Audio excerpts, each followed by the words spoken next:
espero que de la misma forma me regrese a mi hogar. Pero estoy muy feliz de estar aquí con ustedes.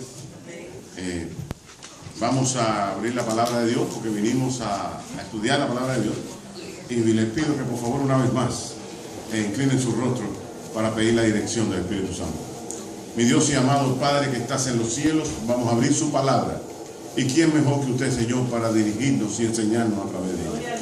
Por eso le imploramos, Señor, le imploramos encarecidamente que su Espíritu, Señor, haga posesión no solamente de mí, que voy a dirigir, que voy a ser la antena, Señor, a través de la cual usted dirija su voz, sino también que haga posesión de cada uno de los que escuchan, no solamente para que podamos entender, sino para que cuando salgamos de acá, Padre amado, podamos tener la fuerza de voluntad para vivir lo que hayamos aprendido. Amén. Porque se lo pedimos y se lo agradecemos por fe en el nombre de Jesús. Amén.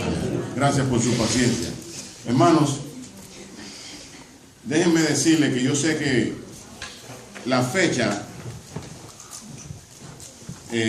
por lo general, todo el mundo espera que se predique del amor. Y yo voy a predicar no del amor, en el contexto humano. Yo quiero predicar del amor en el contexto divino. Y por eso es que voy a hablar de Jesús. Porque Jesús es Dios. Y Dios es amor. Si alguno queda defraudado porque esperaba oír hablar de amores humanos, se lo debo. Pero hoy tenemos que hablar del Señor. Déjenme decirle que la Biblia ha sido y es el libro que ha sido traducido a más lenguas que ningún otro libro. Lenguas, idiomas, dialectos, que ningún otro libro. Y de hecho, es el bestseller por excelencia. Todos los años, no de vez en cuando, todos los años, el libro más vendido entre todos los libros es precisamente la palabra de Dios. Quiero que sepa que solamente en los Estados Unidos de América, anualmente se venden 84 millones de Biblias. ¿Sabía eso? 84 millones, anualmente, todos los años, entre 80 y 84 millones de Biblias. Pero hermano, la Biblia se compra por muchas razones en este país. Algunos compran la Biblia para estudiarla. Otros compran la Biblia para regalarla. De hecho, en estas épocas, en las Navidades, en Semana Santa, por lo general la gente acostumbra a regalar Biblia. Y déjeme decirle que la Biblia es el mejor regalo que se le puede hacer a cualquier persona. Porque es el único libro que tiene vida en sí mismo. Pero no solamente se compran con ese propósito, se compran también como amuletos, ¿sabía? Hay personas que compran la Biblia y entonces la abren encima de la cama o encima de la mesa de centro o incluso en las mesas de coffee tables. ¿Por qué? Porque consideran que si la Biblia permanece abierta en la casa, los espíritus malos se van. Otros compran la Biblia para discutirla, no porque les interese aprender lo que la Biblia enseña, sino para tener conocimiento para después poder arguir, discutir cuando el tema de discusión sea precisamente la palabra de Dios. Otros compran la Biblia simple y llanamente porque quieren aparentar que la leen. Recuerdo una historia, no una historia, una fábula, no sé si será verdad o no, por eso no le doy el calificativo de historia, de alguien que me contó de que un pastor fue a visitar a una señora y la señora le dijo a su hijo más pequeño, tráeme el libro, y el niño le dice, ¿cuál libro? Y dice, que leemos todos los días, papá. Y el niño se apareció con el TV Guide. Ahí tenía control de todas las novelas. Hermanos, hay muchas razones por las que se compra una Biblia. Pero ¿saben cuál es el mayor problema? Que se venden 84 millones de Biblias anualmente en los Estados Unidos. Sin embargo, es el libro menos leído. ¿Oyeron? Menos leído. Y no estoy hablando de estudiarlo, estoy hablando de leerlo. Y yo digo, hermanos, imagínense por un instante que yo tengo o usted tiene la capacidad de tener suficiente dinero para ir a comer todos los días al mejor restaurante que tenga el estado de New Jersey. Y usted todos los pedidos lo hace para llevar. Y usted se lleva la más suculenta comida y llega a su casa y la guarda en el refrigerador y ahí se pudre, pero usted no se la come. ¿Qué va a pasar con usted? ¿qué va a pasar? Eventualmente, ¿qué va a suceder? Se va a morir, exactamente. No se va a debilitar, ese es el proceso. Usted al final se va a morir. Ahora imagínese, hermano, que usted compra una Biblia y que la lee y que usted la tiene ahí guardada y la mira y la acaricia y la pone abierta encima de la mesa, pero usted no la lee. ¿Qué va a pasar con usted espiritualmente hablando? Se va a morir si es que ya no está muerto. ¿Por qué? Porque es necesario estudiarlo. Mucha gente dice, bueno, tal vez es una comparación un poco drástica. No, no es una comparación drástica. Déjeme decirle que especialmente en los Estados Unidos de América, yo no sé cómo, pero el diablo le ha metido en la mente a algunas personas, especialmente a mujeres jóvenes, que se ven gordas. Y llegan al espejo, se miran y se ven gordas, y no están gordas, pero se ven gordas y se ven feas. Y entonces llega la hora de comer y no comen. Y algunas comen y después lo vomitan. Y ustedes saben de qué hablo, ¿verdad? Anorexia. No, la bulimia es cuando comen mucho. La anorexia es cuando no comen. La bulimia es cuando vomitan. Oh, sí, la bulimia, pero porque comen mucho. O sea, les gusta comer y después vomitan. No, eso se llama binge. Pero a la vez, cuando usted come y vomita, siempre algo se queda. Pero cuando usted no come porque se ve fea. Pero, ¿y por qué puse el ejemplo de que algunos vomitan? Porque algunos leen la palabra de Dios, pero la vomitan. ¿Cómo que la vomitan? Oh, sí, cuando la palabra de Dios censura el comportamiento ajeno, la procesamos. Pero cuando la palabra de Dios censura mi comportamiento, la vomito.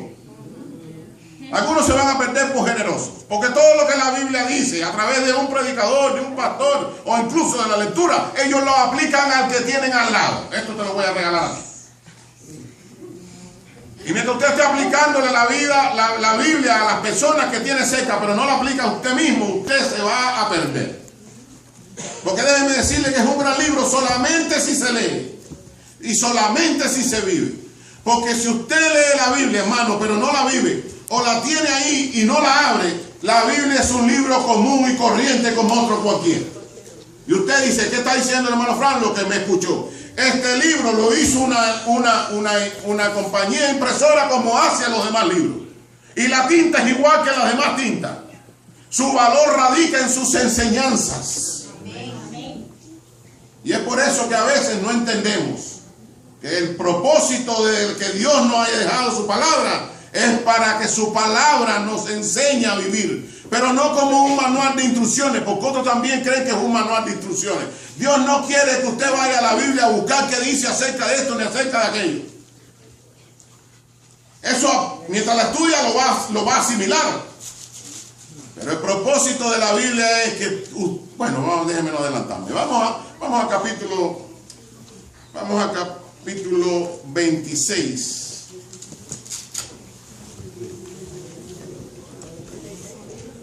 Le voy a dar el libro ahora, no quiero darle el libro porque llegan primero que yo. De Job. Una de las razones por que la Biblia no se lee, una de las razones por lo que la Biblia no se lee es porque incluso dentro de las iglesias, muchas personas que vienen a la iglesia, muchas personas que se bautizan en las iglesias, no creen en ella. ¿Me oyeron lo que dije? ¿Oyeron lo que dije? Muchos, incluso dentro de las iglesias, personas que llegan a la iglesia, personas que estudian la Biblia, no creen en ella. ¿Y cómo yo sé que no creen en ella? ¿Y cómo usted puede saber si usted cree o no cree en la Biblia? Fácil. Nosotros somos consecuencia de lo que creemos. Cuando usted cree algo, usted obra en consecuencia a lo que cree. Si usted cree que voy a hablarle a los hombres ahorita, porque ahorita le hablé a las mujeres. Si usted cree que una mujer es bonita, ¿qué usted va a hacer? Y usted es soltero, no la va a mirar. Y si la encuentra demasiado atractiva, ¿qué va a hacer? Va a tratar de conocerla. Y una vez que la conozca, ¿qué va a hacer? La va a tratar de enamorar. ¿Por qué? Porque usted está interesado en lo que usted creyó. ¿Sí o no? Si ahora dijesen que esta iglesia está tomando fuego y usted cree que de veras está tomando fuego desde el basement, ¿qué usted va a hacer? A salirse. Pero si usted no lo cree, ¿qué usted va a hacer? Se va a quedar donde mismo está. ¿Por qué? Porque nosotros somos consecuencia de lo que creemos. Cuando usted ve a un cristiano que lee la Biblia, pero que no se comporta como tal, es porque no cree en lo que la Biblia dice. Así de simple. Así de simple. Y yo quiero comenzar enseñando que la Biblia es creíble. Y claro, para hacer eso de manera detallada tomaríamos mucho tiempo, pero voy a tomar algunos versículos. Y quiero que vaya conmigo al capítulo 26 del libro de Job, que de hecho fue el primer libro escrito. 26. Job 26. Y voy a leer el versículo 7. Y dice el versículo 7. Él extiende el norte sobre el vacío. Cuelga la tierra. Déjeme decirle que este libro fue escrito, se considera que fue escrito alrededor de 1500 años antes de Cristo. Se considera que su autor fue Moisés. Yo le pregunto, ¿cómo sabía Moisés que colgaba la tierra sobre la nada? Porque en aquel tiempo, hermano, todo el mundo tenía el criterio de que la tierra era plana y que estaba sostenida sobre 4 columnas. Después los griegos salieron con la idea de que eran elefantes, pero nadie consideraba que la tierra colgaba sobre la nada. Sin embargo, por inspiración de Dios, este hombre escribió que la tierra colgaba sobre la nada. No es una razón para creer en la Biblia, porque ahora sabemos por las fotos que han tomado los astronautas, por las revelaciones científicas, que la tierra está sin sujetarse de nada. Y lo maravilloso es esto, miren esto.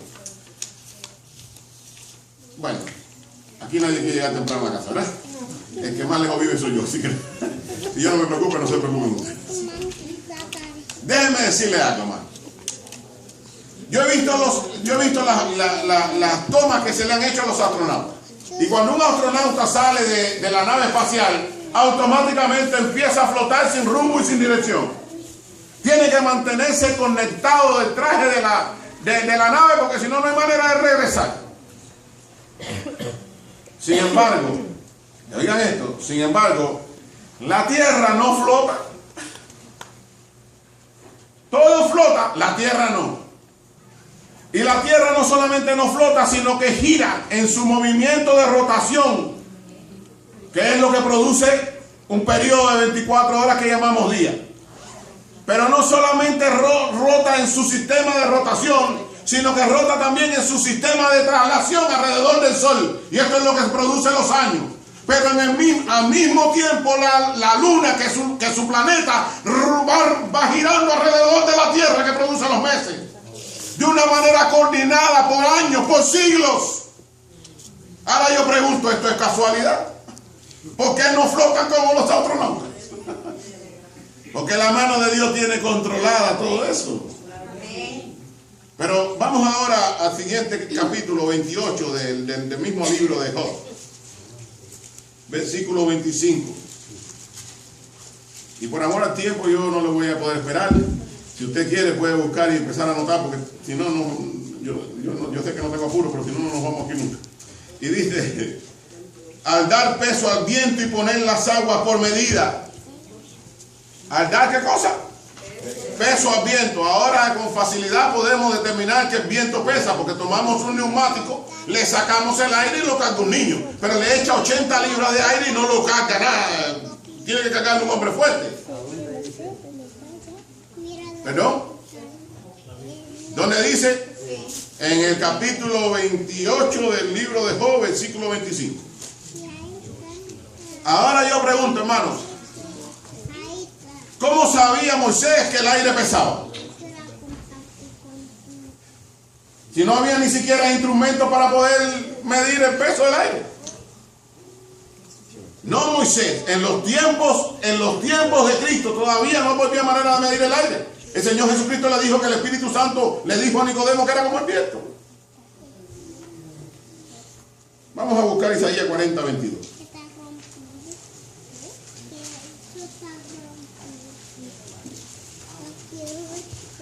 Dice allí, Él está sentado sobre el círculo de la tierra, cuyos moradores son como langostas. Él extiende los cielos como una cortina, los despliega como una tienda para morar. ¿Cómo sabía que la tierra era redonda? ¿Saben ustedes? A mí me enseñaron en la escuela que quien había demostrado o probado que la tierra era redonda era Cristóbal Colón. Y eso es mentira. Eso es mentira. Ya la Biblia decía que la tierra era redonda. De hecho, déjenme decirle algo que los maestros en la escuela no dicen. La razón por la que Cristóbal Colón creía que la tierra era redonda era porque era un estudioso de la Biblia. Y por eso es que fue a los reyes de España. Porque Fernando y Isabel eran católicos y aunque no creían en la Biblia, no podían declarar que no creían. Porque no creían. Ellos le dieron hombres condenados a muerte porque no creían que él iba a tener éxito. Pero tenían que darle a alguien, porque si no públicamente iban a quedar como ateos. ¿Se da cuenta de lo que le digo? Que hay muchas personas que presumen, pero no son. Vamos al capítulo 55 del libro de Isaías, en el cual se encuentra la lectura bíblica, pero antes vamos a leer el versículo 10. Y este sí, búsquelo, dígame cuando llegue, porque me interesa que lo leemos ambos. Mi hermano, ¿esto tiene audio? Sí tiene. Démelo un poquito más porque no me escucho y no quiero gritar. Por favor. Gracias, mi hermano.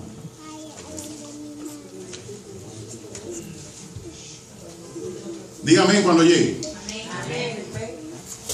Dice ahí, porque como desciende de los cielos la lluvia y la nieve, y eso en estos días estamos convencidos,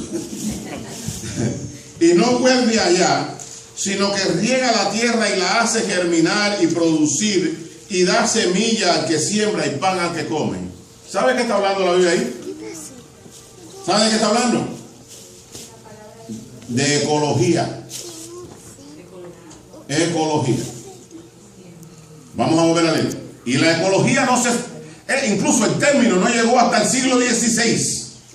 Año 1700 y algo. Vamos a volver a leer. Porque como desciende de los cielos la lluvia y la nieve y no vuelve allá, vuelve la nieve y el agua al cielo. ¿Sí? ¿Quién dijo que no? Sí. Claro que sí. A través de la evaporación que produce el sol. ¿Sí o no? Por eso está diciendo el versículo que no vuelve allá hasta que cumpla su cometido. ¿Cuál es el cometido? Que riegue la tierra. ¿Por qué riega la tierra? Para conservar la temperatura. ¿Y qué más hace en el proceso? Hace que la tierra germine y que produzca ¿qué cosa? Semilla que siembra. Y una vez que la semilla muere y germina, ¿qué produce? ¡Pan! En otras palabras, ¿qué es lo que está diciendo Dios? Yo he creado un sistema de reciclaje divino para facilitarle comida espiritual a cada ser humano. Algunas personas dicen, yo no soy comedor de vegetales, yo nomás que como vaca. Sí, la vaca tiene que comer hierba. De todas maneras, tú dependes de la tierra. De todas maneras, depende de la tierra. Pero a mí lo que me interesa es el 11. El 11 dice, así será, ¿qué cosa? Que sale de mi boca. No volverá a mí vacía. De la misma manera, escuchen, de la misma manera que el agua cae y la nieve cae y regresa al cielo, de la misma manera está diciendo el Señor que así, porque esos así son comparativos. Dice que así mismo su palabra no regresará a él vacía. ¿Qué hará su palabra? Sino que hará lo que yo quiero y será prosperada en aquello para lo cual la envié. ¿De qué está hablando? ¿De qué está hablando? Primero de vida espiritual. Porque dice que así como el agua y la nieve producen comida para la vida física, así la palabra produce vida espiritual. ¿Pero qué es la palabra? Sí, pero ¿qué cosa es? ¿A qué se está refiriendo? No, no se está refiriendo a la Biblia. Se está refiriendo a Jesucristo. En ningún otro pasaje de las Escrituras. Y recuerden, cuando esto fue escrito, lo único que existía de la Biblia, o lo único que se consideraba Sagradas Escrituras, ¿qué cosa era? El Antiguo Testamento. El Nuevo Testamento no existía. ¿Estamos de acuerdo? En ningún pasaje se hace alusión a las escrituras como la palabra. Se hace alusión como la ley y los profetas, como las escrituras, como la santa escritura, pero en ningún otro como la palabra. Y yo quiero que ustedes vayan conmigo ahora al capítulo 1 del Evangelio según San Juan, y que cuando lleguen allí digan amén también, porque los quiero esperar.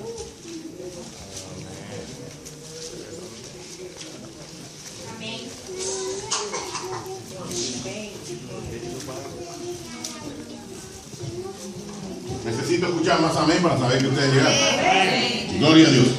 Dice así el primer capítulo, el primer versículo. Dice: en el principio era la palabra, y la palabra era con Dios, y la palabra era Dios. Este era en el principio con Dios. Todas las cosas por él fueron hechas, y sin él nada de lo que ha sido hecho fue hecho. En él estaba la vida, y la vida era la luz de los hombres. Vamos al versículo 14. Y aquella palabra se hizo carne y habitó entre nosotros, y vimos su gloria, gloria como la del unigénito del Padre, lleno de gracia y de verdad. Ahora yo pregunto, ¿de quién está hablando? Jesús. Y yo dije palabra, ¿cómo dice su versión? Algunas versiones dicen palabra, otras versiones dicen verbo. Pero yo dije palabra intencionalmente. ¿Por qué? Porque yo en el capítulo 55 dice palabra. ¿Y qué cosa es un verbo? Una palabra que demuestra o denota ¿qué? En otras palabras, y valga la redundancia, en otras palabras, una palabra que tiene vida o que denota vida. ¿Sí o no? Vamos al capítulo 55 de Isaías de nuevo, y no vayan a desmarcar Juan, porque vamos a seguir en Juan, pero necesito que vayan conmigo momentáneamente al capítulo 55 de Isaías. Y vamos al versículo 11. Y vamos a volver a leer. Dice: así será mi palabra que sale de mi boca. No volverá a mí vacía. Una palabra con vida, porque ha de regresar al Señor. Pero no solamente de regresar, sino que hará algo. Dice: hará lo que yo quiero. Y será como prosperada. ¿Qué cosa es prosperar? Tener éxito en algo positivo de manera aumentada. Y en aquello, ¿para qué cosa? Para lo que lo envió.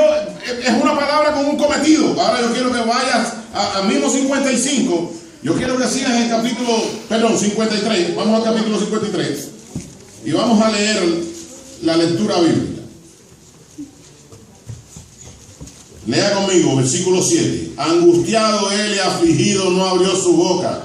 Como cordero fue llevado al matadero, y como oveja delante de sus trasquiladores se enmudeció y no abrió su boca. Por cárcel y por juicio fue quitado, pero su generación, ¿quién la contará? Porque fue cortado de la tierra de los vivientes, y por la rebelión de mi pueblo ferido. Se dispuso con los impíos su sepultura, mas con los ricos fue en su muerte, aunque nunca hizo maldad ni hubo engaño en su boca. A pesar de todo, Jehová quiso quebrantarlo, sujetándole a padecimiento. Cuando haya puesto su vida en expiación por el pecado, verá linaje, vivirá por largos días. ¿Y qué cosa? ¿Y la voluntad de Jehová qué cosa? ¿Qué será en su mano? Prosperada, hermano. Gloria a Dios. ¿Se da cuenta de que está hablando de Jesús? Ahora lo que tenemos que averiguar entonces es cuál es la voluntad de Dios. Porque cualquiera que sea la voluntad de Dios, por indicación del Padre, va a ser prosperada en su mano. Vamos entonces a Juan. Vuelva conmigo a Juan, al capítulo 3. Y lea conmigo.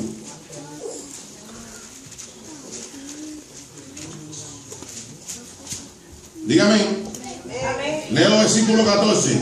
Y como Moisés levantó la serpiente en el desierto, así es necesario que el Hijo del Hombre sea levantado. ¿Para qué levantaron la serpiente en el desierto? Para que diera vida espiritual y física. Las dos cosas, espiritual y física. El que por fe miraba y mantenía la vista en la serpiente de bronce, ¿qué pasaba con él? Aun cuando las serpientes ardientes lo picasen, viviría. ¿Sí o no? Sigamos leyendo. Dice: así como Moisés levantó la serpiente, dice el versículo, en el desierto, así es necesario que el Hijo del Hombre sea levantado. ¿Para qué? Contéstelo usted mismo con la Biblia. Para que todo aquel que en él cree que pase, no se pierda, mas tenga vida eterna. ¿Por qué? Porque de tal manera amó Dios al mundo que ha dado a su Hijo unigénito. ¿Para qué? ¡Ah, gloria a Dios! Estamos inventando, es palabra divina. Para que todo aquel que en él cree no se pierda, sino que tenga vida eterna. ¿Por qué? Porque no envió Dios a su Hijo al mundo para condenar al mundo, sino ¿para qué? Para que el mundo tenga vida en su nombre. Hermano, ¿cuál es la voluntad de Dios entonces? Que seamos salvos. ¿Sí o no? Hermanos amados, yo quiero que vaya conmigo a Juan 5:39.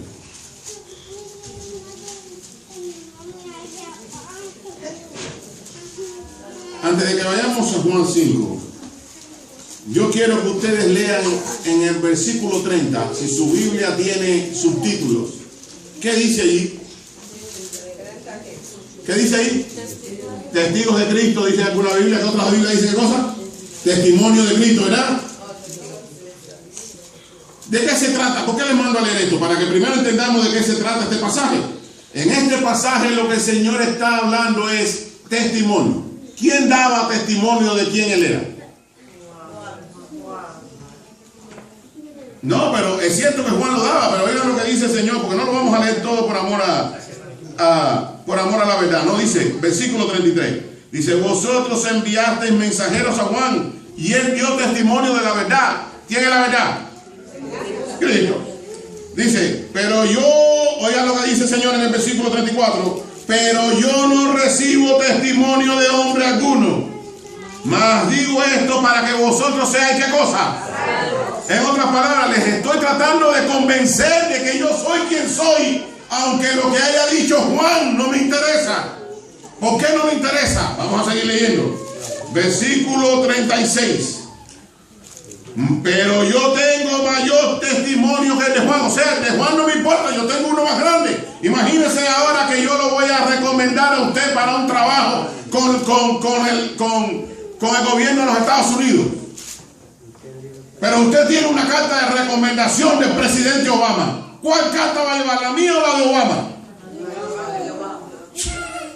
A mí nadie me conoce en el gobierno de los Estados Unidos. A Obama lo conoce todo el mundo. Eso es lo que está diciendo el Señor. Es cierto, Juan dio testimonio a mí, pero yo tengo un testimonio mejor. ¿Cuál es el testimonio de él? Dice, pero yo tengo mayor testimonio que el de Juan, porque las obras que el Padre me dio para que cumpliese, las mismas obras que yo hago dan testimonio de mí, que el Padre me ha enviado. ¿Cuál era el propósito de Jesús? Que los que escuchasen fueran salvos. ¿Por qué? Porque las obras que él hacía tenían como propósito cumplir la voluntad de Dios. Y ya sabemos que la voluntad de Dios es ¿qué cosa? Que seamos salvos. Y sigue diciendo, también el Padre que me envió ha dado testimonio de mí. Nunca habéis oído su voz ni habéis visto su aspecto, ni tenéis su palabra morando en vosotros. ¿A qué palabra se estaba refiriendo? A él. Déjenme decirle, voy a tenerme aquí brevemente y se lo voy a explicar, pero déjenme decirle, y le va a sonar raro, pero la Biblia no da vida. ¿Está bien? La Biblia no da vida. Nadie es salvo por leer la Biblia. Nadie. Sin excepciones. Absolutamente nadie. Si el leer la Biblia diera vida eterna, entonces Satanás tendría vida eterna. Porque Satanás se sabe la Biblia mejor que todos nosotros juntos. Fidel Castro tendría la vida eterna certificada. Porque yo no sé si ustedes han leído La historia me absorberá, un libro de Fidel Castro. Yo lo leí cuando tenía 19 años. Empieza haciendo una tremenda disertación minuciosa de la palabra de Dios. No sé cuántos de ustedes han escuchado Carlos Marx cuando tenía 17 años. Déjenme decirle que teóricamente, en palabra, yo nunca había leído una declaración de justificación por fe tan profunda como la de Carlos Marx. Nunca la había leído. Cuando leí esa carta, me quedé asombrado de que el autor fuera él. Porque después murió ateo. Fue el que dijo que la religión era el opio de los pueblos. Eso demuestra que la Biblia no salva. La Biblia no salva. El que salva a Jesús. Entonces, ¿cuál es el propósito de la Biblia? Testificar de que Jesús es la vida. Leímos en el capítulo 1 del libro de San Juan, en él estaba la vida, y la vida era la luz de los hombres. Pero cuando usted sigue leyendo, dice, a los suyos vino, ¿y qué hicieron los suyos? ¿Seguía la vida estando en él? Sí. Pero esta gente se aprovechó de esa vida. No. Miren lo que dice aquí. Ni tenéis su palabra morando en vosotros, porque a quien él envió, ¿qué pasa? ¿Qué pasa? Vosotros no le creéis. ¿Qué dice el propio apóstol San Juan en el capítulo 20? Estas cosas fueron escritas para que creáis en el Hijo de Dios y que creyendo, ¿qué cosa? Tengáis vida en su nombre. ¿Qué es lo que nos da vida? Cristo. ¿Y cómo la podemos aceptar? Creyendo. Creyendo. El Señor no te va a forzar la vida. Es una elección tuya aceptarlo o rechazarlo. Déjeme decirle que no se va a perder una sola alma, no se va a perder un solo ser humano porque Dios le haya rechazado. Se perderán porque nosotros hemos rechazado a Dios. Somos nosotros los que tenemos que hacer la elección. Ya Dios nos incluyó a todos en su gracia. Ya Dios nos incluyó a todos en su misericordia. El regalo de la vida eterna lo puso al alcance nuestro. Pero usted lo toma o lo deja. Es su decisión, es mi decisión. Por eso sigue siguiendo el Señor en el versículo 39. Vosotros escudriñáis las Escrituras, porque a vosotros os parece que en ellas tenéis la vida eterna. Pero ¿qué cosa es lo que hace? ¿Cuál es el propósito de las Escrituras? Dar testimonio de Él. Por eso, hermano, podemos estar usando las Escrituras de manera equivocada. Cuando usamos las Escrituras para discutir o para enseñar. ¿Saben ustedes qué dice el apóstol San Pablo en las Escrituras? Que discutir la ley y las Escrituras desde ese principio es cuestión de viejas.